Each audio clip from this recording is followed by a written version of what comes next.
হরে কৃষ্ণ কৃষ্ণ কৃষ্ণ হরে হরে, হরে রাম রাম রাম হরে হরে, হরে কৃষ্ণ কৃষ্ণ কৃষ্ণ হরে হরে, হরে রাম রাম রাম হরে হরে। তোরা একবার বল না মধুমাখা কৃষ্ণ নাম, একবার বল, তোরা একবার বল না মধুমাখা কৃষ্ণ নাম, একবার বল।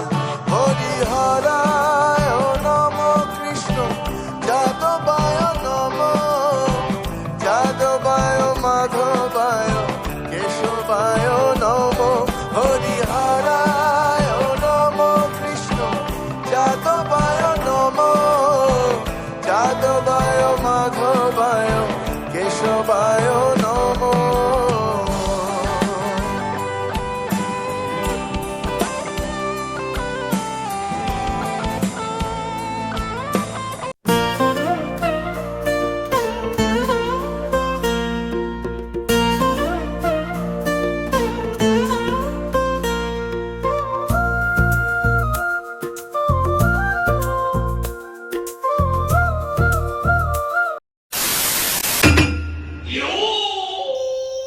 Hello guys, welcome back to my channel. হ্যাঁ, আজকে এরকম একটা পরিবেশে ভিডিওটা ভেতরটা দেখে, বাগানটা দেখে বুঝতেই পারছো।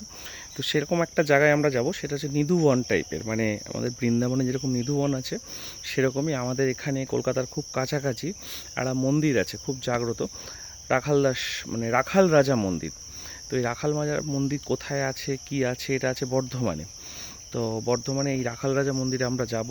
এখানে সন্ধ্যের পরে কেউ থাকে না, কারণ এখানে নাকি রাখাল রাজা উনি বিচরণ করেন সন্ধ্যের পরে, এবং সেখানটা ফাঁকা হয়ে যায় তারপরে। এবং সেই নিধুবনের মতো একটা পরিবেশ, সেখানে আছে ভোগ প্রসাদ পাওয়ার একটা সুবিধা, যেখানে প্রত্যেক দিনই ওখানে একটা ভোগ প্রসাদ পাওয়া যায়। এবং সেই রাখাল রাজা মন্দিরে যাব, একটু ঠাকুরের দর্শন করব। তো অনেক দিন ঘুরতে যাওয়া হয় না। তো বৈদ্যপুর বলে একটা জায়গা আছে বর্ধমানে, সেই জায়গায় যাব। তো তোমরা হাওড়া থেকে ট্রেনেও ওখানে যেতে পারো, বা কলকাতা থেকে ট্রেনে তোমরা যেতে পারো। তো আমি পুরো ডিটেলসটাই ভিডিওর মধ্যে দিয়ে দিচ্ছি, সঙ্গে থাকো, আশা করি তোমাদের ভালো লাগবে। আমরা তো বেরিয়ে গেলাম এই রাখাল রাজা মন্দিরে যাওয়ার উদ্দেশ্যে। এই বাঁশবেড়িয়া ব্রিজ পার হয়ে আমরা এখন আস্তে আস্তে পান্ডুয়া পার হয়ে যাব সেই রাখাল রাজা মন্দির। সেইখানে যাওয়ার জন্য আমরা এই এখন গঙ্গার ওপর দিয়ে বাঁশবেড়িয়া সেতু পার হলাম, এবং পান্ডুয়ার ভেতরে একটা প্রত্যন্ত গ্রামের মাঠের রাস্তা ধরে আমরা আস্তে আস্তে যাচ্ছি সেই মন্দিরের দিকে, এবং অবশেষে সেই মন্দিরের গেট পার হয়ে আমরা এখন মন্দিরের দিকে যাচ্ছি।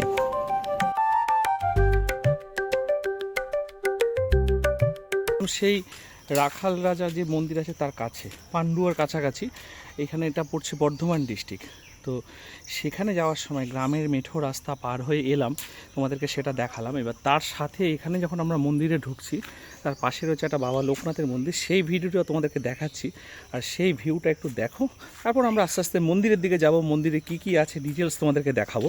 এই দেখো, এই হচ্ছে মন্দিরে যাওয়ার রাস্তা। আর এখানে দেখো একটা কি সুন্দর হয়েছে। আর এই বাবা লোকনাথের মন্দির হয়েছে এই জায়গাটাতে, তোমাদেরকে সেটাও একটু দেখিয়ে দিই। দেখতে পাচ্ছ? আর এখানে বেশ একটা অশ্বত্থ গাছের ছাওয়া রয়েছে, ছাওয়ার মাঝখানে একটা ছোট্ট মন্দির, দেখতেও খুব ভালো লাগছে মন্দিরটা। প্লাস এই যে মেঠো রাস্তা দেখছো, এই মেঠো রাস্তা বেশ ঢালাই করা সুন্দর রাস্তা রয়েছে।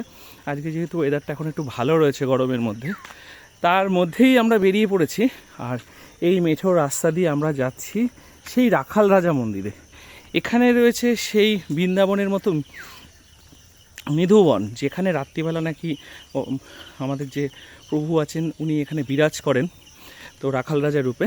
তো রাত্রিবেলা যার জন্য এই নিধিবনে কেউ আসে না, আসলে নাকি তার কোনো খোঁজ খবর পাওয়া যায় না, বা তার সাথে কিছু অলৌকিক এমন ঘটনা ঘটে যে সেটা বর্ণনা করার মধ্যে থাকে না, সে বর্ণনা করার মতো অবস্থায় থাকে না। তো যাই হোক, এই হচ্ছে সেই মন্দিরের ভিউ। এখানে একটা গাছ, আর এদিকে কি মনে হচ্ছে সমাধি বা কিছু আছে, এই পাশে রয়েছে। আর এই রাস্তা দিয়েই আমরা এখন যাচ্ছি সেই রাখাল রাজা মন্দির। এই মন্দিরটা আসার জন্য প্রায় আমি 52 কিলোমিটার দূরে চলে এলাম আমার বাড়ি থেকে। তো আমি এখন যাচ্ছি এখান দিয়ে মন্দিরের কাছে। ভিউটা দেখো কেমন, ভোগ বিতরণ হয়, ভোগের জন্য প্রত্যেকের 60 টাকা করে নেয়। তো 11টা সাড়ে 11টার মধ্যে সেই টিকিট কাটতে হবে। তারপরে এখানে ভোগ প্রসাদ দেওয়া হয়, সেটা 1টা 2টোর দিকে হবে। এখানে এসে তোমরা সেই ভোগ প্রসাদ গ্রহণ করতে পারবে এবং সেটা রেগুলারলি হয়। আর তার সাথে এখানে কিছু মেলা হয়, সব কিছুই দেখাবো তোমাদের। আর এখানে কি কি আছে এই রাখাল রাজা মন্দিরে, এখানে মন্দিরে পূজাও দেবো, আর কি কি আছে সব ডিটেলস তোমাদেরকে দেখাবো। এরকম একটা নিরিবিলি পরিবেশ, এরকম একটা মন্দির একদিনে ঘোরার জন্য কিন্তু একদম পারফেক্ট জায়গা। তো এই মন্দিরে যখন এলাম তো পাশের ভিউটা তোমাদেরকে দেখালাম। এই দেখো পুরো মাঠের ভিউ, মাঠের মাঝখানে রাস্তা দিয়ে আমরা যাচ্ছি এখন। গিয়ে এখন আমরা আস্তে আস্তে মন্দিরে ঢুকবো, আর কী কী আছে ডিটেলস তোমাদেরকে পুরোটাই দেখাবো। সঙ্গে থাকো, দেখতে থাকো।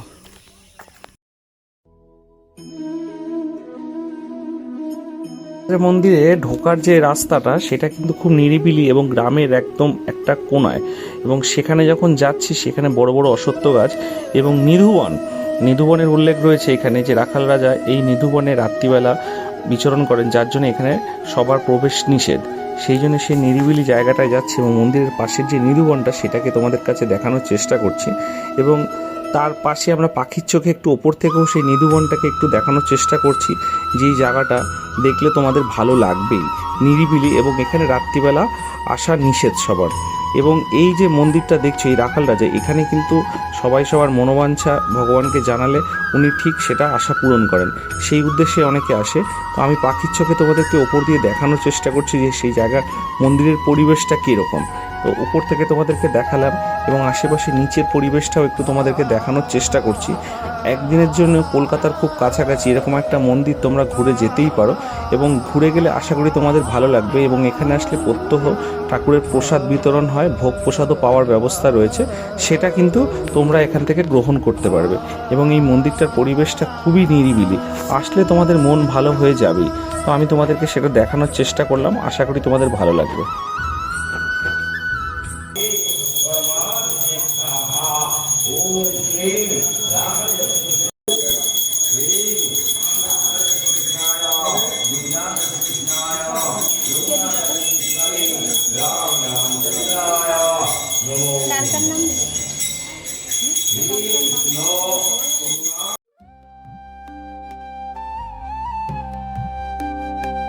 যে নিধুবন যেটাকে বলা হয়েছে, সেই নিধুবনের পরিবেশটা তোমাদেরকে একটু দেখানোর চেষ্টা করছি।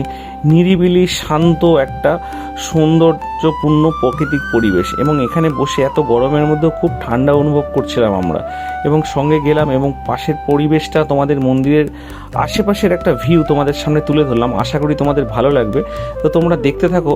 এবং এই মন্দিরটার ভেতরের সামনে এই নাট মন্দির, সেটাও তোমাদেরকে দেখাবো। এই পুকুর, এই দুধ পুকুর থেকেই কিন্তু পুজোর সমস্ত জল নেওয়া হয়, এখানে কিন্তু বাইরে থেকে কোনো জল আনা হয় না। মন্দিরের আশেপাশের ভিউগুলো এবং এখানকার যে নিধুবনের মতো পরিবেশ আছে সেই জায়গাটাও তোমাদেরকে এখন নিয়ে যাচ্ছে, সেই নিধুবন যেখানে নাকি রাত্রিবেলা রাখাল রাজা উনি বিরাজ করেন। তো সেই জায়গাগুলো তোমাদেরকে দেখাচ্ছি, এবং বিভিন্ন রকমের মূর্তি রয়েছে, সেগুলো তোমাদেরকে আগে দেখিয়েছি। আরও কিছু জায়গা রয়েছে, সেগুলো তোমাদেরকে এখন দেখাবো। তো সঙ্গে থাকো, আরও কিছু জিনিস তোমাদেরকে দেখাচ্ছি। আর এই দেখো এখানে একটা এত গরমের মধ্যেও জায়গাটার পরিবেশটা কত সুন্দর নিরিবিলি। আর এখানে শ্রী চৈতন্য মহাপ্রভু কি সুন্দর গোবর্ধন পর্বতকে মাথায় নিয়ে আছেন, তার একটা এখানে একটা প্রতিকৃতি সুন্দরভাবে তৈরি করা হয়েছে। আমি তোমাদেরকে একটু দেখাচ্ছি জিনিসটাতে, দেখো। কৃষ্ণ হরে কৃষ্ণ কৃষ্ণ কৃষ্ণ হরে হরে, হরে রাম রাম রাম হরে হরে, হরে কৃষ্ণ কৃষ্ণ কৃষ্ণ হরে হরে, হরে রাম। বলছি তোমাদের এখানে রেগুলার ভোগ প্রসাদ খাওয়ানো হয়? কত করে নিচ্ছে প্রসাদের জন্য? আগে কম ছিল, এখন বেড়ে 60 টাকা। আগে 50 টাকা ছিল, ওটা রেগুলার হয় তাই তো? আর কটার মধ্যে টিকিট কাটতে হবে? টিকিট 11টার মধ্যে হলে ভালো হয়। আচ্ছা আচ্ছা। আর কোথায় প্রসাদ খাওয়ায়, কোথায়? এইখানে প্রসাদ এই সামনে। আচ্ছা। আর যদি দেরি হয় সেক্ষেত্রে? দেরি হলে অসুবিধা হবে। অসুবিধা হবে, অসুবিধা হয়। আগে থেকে যদি কেউ ফোন করে বুক করে ঠিক আছে, সেক্ষেত্রে অসুবিধা হবে না। আচ্ছা। আর পার্সেলের ব্যবস্থা? পার্সেলের ব্যবস্থা মানে এমনি কোনো তো আমাদের এখানে প্যাকিং সিস্টেম নেই। এমনি যদি কেউ কোনো জিনিস পাত্র আনে, বা আমাদের এখানে যদি ওই থালা পাত্র আছে, ওতে যদি নিয়ে যেতে পারে ক্যারি করে, তাহলে ঠিক আছে। তাহলে ঠিক আছে। আচ্ছা আর টিফিন কোটেও আনে অনেকে। আচ্ছা, তোমাদের এখানে মন্দির খোলে কটায়? এখানে মন্দির সকালে থেকে সকালে খোলে 9টা, 9:30, 9টাতেও খোলা আর হয়। দুপুরে বন্ধ হবে কটায়? দুপুর 2টো। দুটোই বন্ধ হবে, আবার খুলবে কটায়? খুলবে এখন গ্রীষ্মকাল বলে একটু দেরি, 6:30। 6:30। আর শীতকালে 5টা। আর বিকালে রাত্রিরে? ওই তো সন্ধ্যা, তার বন্ধ হয় কটার সময়? ওই তো আরতি হয়ে বন্ধ হয়। আমৃতি বন্ধ। আর এখানে নাকি নিধুবনের মতো রাত্রিবেলা কেউ আসে না? না, কেউ আসে না। কেউ আসে না? বাবা, না। আসলে অনেকের এখানে খালি থাকার ইয়েই নেই, থাকতেই দেবে না কেউ। এখানে কেউ থাকতে পারবে না। যদি কেউ বলে ভাবে যে আমি এখানে থেকে দেখি, মোটেই নয়। রাখালে একদম পুরো অনুভব করাবে, তাকে আসে সহ্যও করতে পারবে না। মানে সেই ঠাকুরের সেই তেজ নিতে পারবে না, না, ঠাকুরের যে একটা অনুভব, সেটা নিতে পারবে সেই না। অনুভবটা সে একদম পুরো সহ্য করতে পারবে। আর এই মন্দিরটা কত বছর পুরানো? অনেক দিন আগে নবাব মুর্শিদুল্লাহ, নবাব সিরাজউদ্দৌলা, তখন তো আরো এদিকে মনে হয় জঙ্গল টঙ্গল ছিল। জঙ্গল ছিল, নেকড়ে বাঘ বেরোতো। আচ্ছা, এখানে তো আসার সময় একটা ছোট্ট বাদিকে একটা মন্দিরের মতো দেখলাম, ওটা কি? ওটা শিব মন্দির। ওই ওই নিচে নিচে হ্যাঁ, রত্নেশ্বর শিব মন্দির। ওটা শিব মন্দির, আর এই পাশে একটা বাবা লোকনাথের মন্দির। হ্যাঁ হ্যাঁ, শিব। তো এই দেখো, এই জায়গাটা আমি তোমাদেরকে দেখিয়ে দিচ্ছি। এইখানেই কিন্তু মানে প্রসাদ বিতরণ হয়, এইখানেই কিন্তু প্রসাদ নেওয়ার জায়গা। এখানে বসে খেতে হবে। আর এদিকে রয়েছে ঠাকুর মন্দিরের, আমি তোমাকে দেখাচ্ছি। এই যে রাখাল রাজার এখানে বিগ্রহ প্রতিষ্ঠিত রয়েছে, এই যে মন্দিরের ভেতরটা আমি তোমাদের এই পাশ থেকে দেখালাম। মন্দিরের ভেতর সাইডটা একটু এই পাশটা তোমাদের দেখিয়ে দিলাম। এই দেখো, প্রতিদিন যদি দিন আরম্ভ করলেন এবং এই নাম প্রতিদিন আপনি 3 দিয়ে আরম্ভ করলেন, এইটা যত বাড়বে আপনার উন্নতি তত হবে। কিন্তু 3টা 2 হবে না, 3টা 4 হবে, কিন্তু 2 হবে না। যত এগুবে তত আপনি এগুবেন। এবং যে 3 মাসের পর এখানে যে কোনো কর্মে আপনার হচ্ছে না, আটকে যাচ্ছে, আপনি এই খাতা সাথে করে নিয়ে যাবেন, দেখবেন জলের মতন সেইখানে সেই কাজ হয়ে পরিষ্কারভাবে আপনি বেরিয়ে এলেন। আচ্ছা, বৃন্দাবনের নিধুবনের মতো নাকি সন্ধ্যেবেলাও এখানে রাখাল রাজা সন্ধ্যের পরে এখানে বিরাজ করেন, যার জন্য রাত্রিবেলাটা হ্যাঁ, আর ওখানে এখনো সেই ঘরটি খোলা। কোন ঘরটা? বৃন্দাবনে রাখাল রাজা যেটা এখানে। আচ্ছা, সেটা এখনো খোলা আছে? সেটা এখনো খোলা। যখন যাবেন ওখানে তখন আবার বন্ধ। ওইটা বন্ধ হবে, তার আগে এটা বন্ধ হবে। ভক্তি আর বিশ্বাস সবই ভক্তির উপরে। হ্যাঁ, আপনি যদি ভাবেন তুলসী পাতা আমার কি হবে, তাহলে কাজ হবে না। যদি ভাবেন যে এটা আমার কাজ হবেই, বহু বহু বহু এই যে নারী। আচ্ছা, আর এই যে ঠাকুরের মূর্তিটা, এটা তো নিম কাঠের। নিম কাঠ ছিলেন, তার সাথে কথা বললাম, সেবায়িতদের ব্যাপারে সব কথা বললাম। আর এখানে যে কীর্তন হচ্ছে তার মাঝখানে আমি তোমাদেরকে ঘুরে ঘুরে দেখালাম ডিটেলসটা। তো এবার এখানে 1টার সময় ভোগ প্রসাদ নেবো, তারপরে আর কি আছে ইন ডিটেলস তোমাদেরকে দেখাচ্ছি। তো সঙ্গে থাকো আর দেখতে থাকো। এটা যেহেতু একটা রিমোট এরিয়ার মধ্যে, পান্ডুয়ার কাছাকাছি বর্ধমানের মধ্যে পড়ছে। আর এখানে এসে কীভাবে আসবে তোমাদের আমি ডেসক্রিপশানটা ফলো করবে, আমি ডেসক্রিপশানের মধ্যে পুরো দিয়ে দেবো। আর এখানে একটা নদী গেছে এখান দিয়ে, আমি সাইডটা একটু ঘুরে দেখছি, তোমাদেরকে একটু দেখাই। আর সুযোগ হলে একটু পাখির চোখে তোমাদেরকে দেখানোর চেষ্টা করবো যে জায়গাটা কীরকম। তার আগে আমি একটু তোমাদেরকে একটু ঘুরে ঘুরে সাইডগুলো দেখিয়ে দিই, তোমরা একটু সাইডগুলো দেখো, আশা করি তোমাদের ভালো লাগবে। যারা কলকাতার কাছাকাছি একটা নিরিবিলি স্পেস খুঁজছো, একটা মন্দির একদিনের ঘুরে যাওয়ার জন্য, এই রাখাল রাজা মন্দিরটা কিন্তু একদিনের জন্য পারফেক্ট একটা জায়গা। এখানে এটা হচ্ছে জমিদার বংশের, আর এদের হচ্ছে 60 জন আছে, প্রত্যেকের পার ডে এক একজনের এক এক দিন পড়ে সেরকম একটা ব্যাপার। তো তার সাথে এখানে একটা খালের মতো, নদীর মতো রয়েছে, সেই জায়গাটা তোমাদেরকে একটু দেখিয়ে দিই। আমি এসছি এই জায়গায়, দেখতে পাচ্ছি এই খালের মতো রয়েছে এখানে, এই পাশটা, এটাই হচ্ছে এখানকার যাওয়ার একমাত্র। এইখানে নদীর মতো রয়েছে, দেখো সাইডে। আর কিছু আমরা এখন এই প্রসাদ দেওয়ার জন্য বসেছি, দেখো এইখানে এইভাবেই বসতে হবে প্রসাদের জন্য, সবাই এখানে এইভাবে বসতে হবে না। তো এখানে আমরা এখন এই প্রসাদ নেব, তারপর এখান থেকে আমরা প্রসাদ নিয়ে আবার আস্তে আস্তে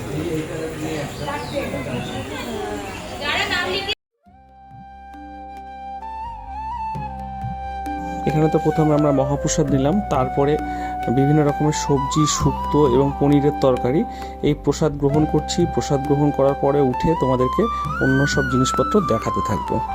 তো আমরা তো এই মন্দিরে এলাম, এসে এখানে ভোগ প্রসাদ গ্রহণ করলাম, মন্দিরের সবার সাথে কথা বললাম। আর এই মন্দিরে কিন্তু রামনবমীর সময় খুব বড় মেলা হয়, এবং সেই মেলাটা যেটা হয় অনেকটাই বড়। আর এইখানে সন্ধ্যের পরে কিন্তু এই মন্দিরে আর কেউ থাকে না। এই যে বনটা দেখছো, এটা কিন্তু এখানকার নিধু বন বলেই পরিচিত।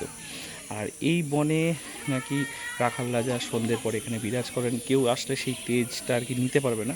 তো এরকম অনেক গল্প আছে। এখানে রাত্রির পরে কিন্তু আসা বারণ, যার জন্য এখানে কেউ আসে না। তো আর আমি এখানটা তোমাদের একটু ঘুরে ঘুরে দেখাচ্ছি। এই গ্রীষ্মের একটা তপ্ত গরমে এই জায়গাটা একটা ঠান্ডা পরিবেশ, তার মধ্যেই আমরা ঘুরছি। সত্যিই ঠান্ডা পরিবেশ, ফ্যান চলছে না, কিন্তু গায়ে সেরকম গরম লাগছে না। এই প্রসাদ নিলাম, মন্দির এখন বন্ধ হয়ে গেছে, তো তার মধ্যেই আমরা এখন ঘুরছি। আমি আর আমার মেয়ে একটু ঘুরলাম এই নিধুবনের মতো জায়গাটা, তোমাদেরকে পুরো ঘুরিয়ে দেখালাম।